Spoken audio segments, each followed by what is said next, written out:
আমি সবার কাছ থেকে আবারও জোরে একটা করতালি চাচ্ছি স্যারের জন্য। কারণ আপনি যতক্ষণ নিজেদের ভিতরে সেই লিডারশিপ নিতে না পারবেন, আপনি কখনোই গ্রো আপ হতে পারবেন না।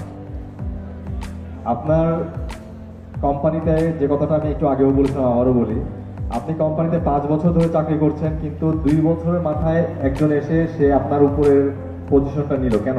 বিকজ তার ভিতর সেই লিডারশিপের কোয়ালিটি আছে। সো এখনকার বর্তমান যুগে আপনি যদি নিজের ভিতরে সেই লিডারশিপ কোয়ালিটি বিল্ড আপ করতে না পারেন, তাহলে আপনি সামনের যে স্রোত, সেই স্রোতের সাথে আপনি কখনো টিকে থাকতে পারবেন না।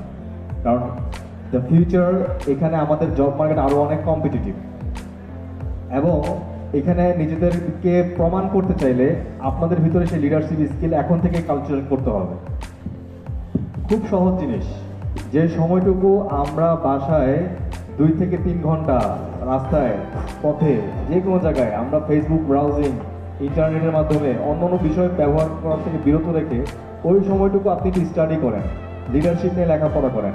এআই কিন্তু এখন সবার কাছে চলে গেছে, সবাই খুব ইজিলি চাইলেই এর মাধ্যমে যে কোনো ধরনের বই, সেই বইয়ের কি পয়েন্টগুলো, টেক ওয়েগুলো নিতে পারে। সেগুলো নিজেরা শিখেন, 2-3টা পয়েন্ট নিজেরা ফাইন্ড আউট করে এই অনুযায়ী নিজেদেরকে তৈরি করেন। আপনি বিলিভ করেন, আপনি যখন নিজের একটা টাইম লাইন সেট করবেন, নিজের যখন একটা গোল সেট করবেন, you will see you future, you will see the change. এবং এগুলোর চাষ মানে সব এগুলোকে আপনি কাল্টিভেট করার মাধ্যমেই আপনি আপনার কোম্পানির সবচেয়ে পটেনশিয়াল ব্যক্তিতে রূপান্তর হবেন ইনশাল্লাহ।